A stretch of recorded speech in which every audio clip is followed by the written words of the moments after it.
Hello, my love. I am going to use this time to try to help you understand your life experience because, believe it or not, it's vaguely similar to my own.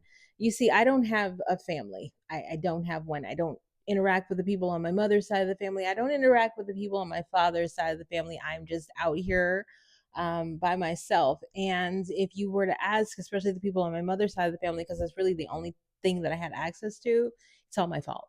It's just me being this way. I chose this and the whole nine yards. Absolutely nobody wants to be responsible for the things that they've said or done that's made me say, you know what, to keep my peace, I'm staying as far away from you as possible. Um, where do we begin? At the beginning, I was born into a stressful dynamic. My mother, I think she was separated, but in a different state, and ended up getting pregnant with me and said that she loved my dad, all this other good stuff. And then when he had his thing and ended up going away, she went back to be with her ex-husband, who wasn't nice about the fact that she brought home another man's kid. Now, of course, I didn't know this. I and they didn't even tell me that that man that was raising me, your grandpa, uh, wasn't my father. I got upset with my sister. I think I was like 7 years old. And I said, I'm going to tell my dad. And she said, you can't. Your dad's dead. So imagine, imagine the weight of that. And then realizing why you don't look like anybody else and all this other stuff. Well, fast forward through that. What it ended up doing was it made my mom very bitter and very resentful. Just the relationship dynamic of this extra kid. Probably also due to the fact that I was like, what, 9 years after my brother. So there was a good chance that she could have had a grown kid and been done with children, but here she is stuck with this little one who doesn't have a father, who's just this representation of, all these bad things. What my mom doesn't recognize is that she did take that out on me. She did take that bitterness. She did take that resentfulness out of me. And it's shown by the fact that we did nothing. We didn't go to the zoo. We didn't go to the park. We didn't do hair and nails and makeup. She didn't teach me how to do anything. When I tell you nothing about a checkbook, nothing about how to dress, nothing about hygiene, nothing about life, nothing. I got nothing. I went to school. I came home. She worked in the evening times. There were years that I barely even saw this woman because she was trying to work in the evening time. So, yeah, we didn't have an experience. When I was 14 years old, she told me don't hug her again because I had boobs. So, again, you don't know why you're being shunned and pushed back, and these women are acting like, why don't you act like you at least like me? Because they're dealing with their own trauma, they're dealing with their own harm, and they just don't get it. My mom was constantly seeing her suffering and sacrificing for the child, but really she's doing that because she never learned how to thrive. She never learned how to accept love, never learned how to be a good friend to people, the whole nine yards. So again, her pressure based experience she blamed on me being there. And of course, it started to show up. And like I said, when I was 14, don't hug me anymore, you have boobs, which of course I carried that dynamic that women are just going to hate me for the fact that I became a woman type of thing. There were no happy birthdays, there's no pictures, there's no videos, there's no life, there's no memories, there's nothing. I didn't exist. I didn't exist. You can go there, there's nothing. There's nothing. You got, oh, here's another. And we'll get back to this later, but I'm going to go ahead and bring it up now. When my grandma died, I didn't even go to the funeral because my mother had spread so much hate about me to the family that I just couldn't do it. I wasn't going to sit there and be shunned. And I couldn't go through that emotional stuff and then have all these people acting like I was the worst thing on the planet Earth. Don't believe me that they hated me so much. Everybody, every other grandchild is in the obituary. Every other grandchild is here. I'm not. Not even as honorary. Those two honorary down here, they're not even our grandkids. Not even name nowhere in here. So yeah, I didn't exist to that family. My mother pretty much erased me from them because again, she was filled with so much bitterness and so much dislike for the fact that she had me. She pretty much erased me from her side of the family. She also erased me from my father's side of the family. We moved back after they got the divorce. I think I was like 7, 8 years old, and when I had a dream when I was younger about my mom telling these people that I didn't want to be around them, like my father's side of the family. But it wasn't until I think I was like around 20 something, I finally started to meet people and I wanted to go back over there and meet people, but they shunned me. And that's part of the reason why I'm having this video with you, because I could just tell that they didn't know why I was there. They wondered how come my whole life they've been, right down the street or whatever, and I never bothered to come over, and now I do. So they're wondering, do you need something from me? Do you want money? And that's the honest feeling that I felt the other day when you come tapping me on the shoulder. I'm like, I'm right here. I've been here for all this time, but now you want to come out and ask me for money. But they shunned me because of that. And I didn't really recognize why. It wasn't until I finally got with my aunt Patricia, who told me that yes, my mother would go to church on Sundays, and they would ask, "Where's your daughter? Where's Alicia?" And my mom was like, "Oh, she didn't want to come, or she's not ready to get to meet people yet." None of that is true. None of it. I didn't even know these people existed. And again, they were holding me responsible, kind of like we are with you. You're being held responsible to understand adult concepts and ask for adult things when you just haven't had the experience to do that. I wasn't supposed to know that I had a grandma and I should be going and like spending the night with her and doing. I never did that stuff before. I didn't have a grandma in Florida. I didn't really have a grandmother experience. And when we first moved here, I'm certainly, I'm not. How was I supposed to ask for that stuff? And so when she kind of confirmed that to me, that's what made it make sense as to why everybody that I tried to talk to and be like, "Hey, we're family," uh, wanted nothing to do with me, because they had pretty much been told my entire life that I didn't want to have anything to do with them, which is a lie. Thanks a lot, Mom. So, like I say, one of the most embarrassing things, and still to this day, that I carry around with me is, I wouldn't say that I'm desperate, because I'm not gonna cry, but I really just wanted a family. I really just wanted to like bake a cake with a mom. Know that someone's going to want to be there to go with me to pick out the wedding dress, do all that other stuff. But that's not going to happen for me this lifetime. That's one of the things that I'm scared of. I know that my only real chance of experiencing familial love is if I do get married. And in my earlier youth, my relationships for men were just absolutely dysfunctional, because again, I didn't know what love was. I turned into this person who was constantly trying to pour in and give and do all this other stuff. I was hurt, I was manipulated, I was sexually assaulted. I mean, I went through all of the trauma that you could go through with trying to formulate a relationship with men, because I never knew what love was, because I never had it. Even finally, in 2024, I had to cut off my mother. Like I said, after my grandma died and I knew I couldn't go to the funeral, and she was evil. I'm not going to sit here and sugarcoat that she's flat out evil. I had tried to formulate a relationship with her in my adulthood. She made every experience with her absolute hell. And I finally got to the point to where I needed peace in my life, and I cut her off. I stopped talking to her. She told me, "Don't talk to me, don't text me." I said, "You got it." I audibly heard, "Honor it." And I did, because God had told me a year before to quit talking to her, that I needed to be able to separate.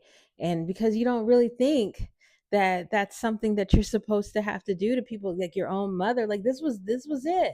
Again, I don't have a family. I don't have uncles and aunts and cousins. Like, you're my only lineage to relationship, and I'm having to cut you off because you are so unbearably mean. This woman was hateful towards me. And so I finally did that, and I just started talking to her again last September. September of 2025. This version of my mom is better than the old one. I can communicate with her. She'll send me messages. It is still very much her depending on me to give her a relationship. She wants me to call her. She's getting a little bit better at not being afraid to actually pick up the phone and call me again. That's her own trauma. I've offered therapy. She refuses to go, just the same way I've offered you guys therapy. You need it. Y'all just won't do it. Um, but am I going to invite her to my wedding? No. Do I ever expect her to be around my children? No. Do I call her for advice? No. Do I have a mother daughter relationship with her? No. I don't. I don't. There's no nostalgia there. There are no real memories. There's no tradition to carry on. There's nothing. If my mother was to pass away, around now, I wouldn't even go to a funeral type of stuff, the likelihood that I'd ever go visit a gravesite is probably zero. And it's not because I hate her. It's just because I don't know her like that. I don't know what else to say. And I never really got the opportunity to. She won't get the therapy. She won't get the help to open up so that I can. And this is just the relationship that I can have with her. I say all this to say that, all that to say this. It's the same way with your dad. Um, Mom feels as though she's kind of responsible for him being that way because he was so traumatized by his father getting beaten on a regular basis, and his dad did beat him. I don't take that away as being a cause for stuff. Yeah, it has an effect on you. If my mom's complete I don't really like you around, molded my adulthood, I understand how getting beaten by your father could mold your perception. It wasn't a whooping, he beat him, like he hated him. So I get that. But he also had a car accident or got hit by a car. And my mom thinks that she was at part for not doing enough around that time for him or whatever else. So she really sees no wrong in him. So she's not going to correct him. She's not. And as you can probably tell, me being told don't hug my mom at 14 years old, and then all the stuff she did to me in my young adulthood, like bringing that man Keith around, who was obviously making me uncomfortable, trying to like hit on me and stuff, but she kept throwing that in my face like it was like she was jealous. Like she was like, I want you to be jealous of me. This is like a 50-year-old woman who's doing this to a 20-something-year-old kid. Like this is crazy. Um, but yeah, I would probably tell you to not have anything to do with the father or any aspect of his family, because they blame you for your reactions. They blame you for the constant breaking down and not knowing how to communicate. I don't like that either, sweetie, and I've already told you that you're gonna have to quit. You're gonna have to stop. We're gonna have to figure out how to communicate, because yeah, I can't be going through that every 50. I'm not causing you harm, okay? So breaking down, not talking to me for days, weeks on end, the shutdown, not normal for here. But they are only seeing that and saying, oh, that's you. Like I told you in the very beginning of this, the people in my family, they just blame me. They say that that's who I am and all this other stuff. And you know what? You're then right. Don't like you. So I go ahead and stay over here. That is 100% me. But in their mindset, they'll never know that they're doing anything. They'll never own that they're doing anything to cause this level of hurt, pain, guilt, shame, trauma, harm that they did. And it's the same way with your father. He's oblivious to it. His mother is oblivious to it. Everybody else over there, it's 100% your fault. Why? Because you don't do and all this other stuff. They're holding you accountable to give them the relationship that they want, even though they're not even asking, are they showing up as dad? Are they showing up as grandma? Are they showing up as aunt or uncle? If they were, that'd be a different story, but they aren't. So spare yourself the multiple things that you're going to have to try to get over in therapy in about 10 to 15 years, and just don't do it. I know it sucks, but I am a testament that you can do this without them. My dad died, like I said, and my mom has never really been there. She's never really. I think she was. I hold on to the fact that hopefully she would be there if I was desperate, but I don't ever want to have to be in a situation of desperation to see you show up as family, you know? And so that's a pattern that I don't want to continue. And again, the tapping on the shoulder this past week about what you guys asked for, that was another, that's the wait a minute, time out here. We're not doing that. We're not doing that. We're not waiting till we get into desperate situations to see if I have family, especially with me. You have that all the time. And we're going to actually have to work on building that accordingly.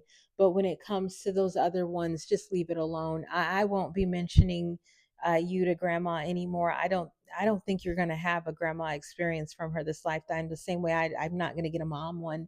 My kids aren't going to get grandma. Nobody is. I don't think you're going to have a dad experience this lifetime any greater. And you might get to a point to where I kind of am with my mom, where I accept what she's capable of giving. I accept that our relationship is going to be little more than phone calls and text messages. That's pretty much it. We're not going anywhere. Like I said, she's not going to take care of my kids. Probably not going to go to the wedding. I will not be spending holidays out there. It's the likelihood that that's going to happen is, especially with her being herself, isn't it. So you have to see them for who they are and not who you want them to be. And maybe this lifetime, maybe just maybe, you didn't get that from them. But I do think that you will be able to marry nicely, hopefully, especially if you keep going with the whole business thing and actually get yourself together and get to know you. You'll be able to marry nicely. You'll be able to have a family that way and experience, create the kind of love that you never really got the opportunity to experience, especially from our side of people, and then go from there. So, yeah, definitely went through a lot of trauma in my life. I've been outcasted, pushed to the side. I don't exist to these people. These don't exist to me either. The feeling is 1000% mutual. I don't expect me to show up for anything. I'm not. You don't exist to me. I don't exist to you. Like I say, when it comes to my mother, I have open communication, but am I ever going to get nostalgia, traditions, all that other good stuff? No, I'm not. Didn't happen this lifetime. It's okay. I'm not going to sit here and cry over that anymore. I've spent years being hurt by it. I freed myself from that hurt and I moved forward. So it's a lot for someone your age to absorb, but it is happening. And I do kind of want to be able to lean in and help you in that regard, to just, you're going to have to not talk to him. Actually, you're going to have to not talk to them. They do from this day forward, they don't exist right now. They just can't. They're not going to be there. So quit putting yourself in that space to try to get any real support from them. It's not coming. With that being said, I'm about to cut this video off, try to upload it, and then I'm going to make you the video that tells you why you have a hard time pricing yourself. I think that this is probably good, because there are a lot of young people out there who are just like you and me. I wish that somebody would have told me, Alicia, give it up. Give it up. What she's got going on is in her head, has nothing to do with you.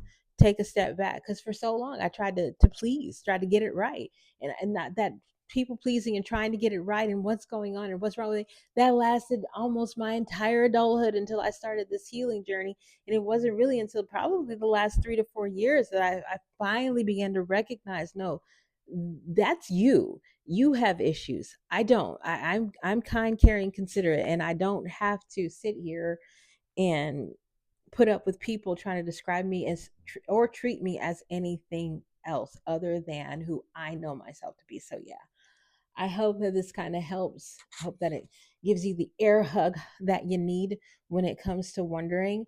They don't necessarily hate you, sweetie. They just don't know how to love you. They don't know how to love themselves, and you can't really get that from them. Not right now, maybe not this lifetime. But the sooner you kind of cut them off, the better off you're going to be. Have a blessed day.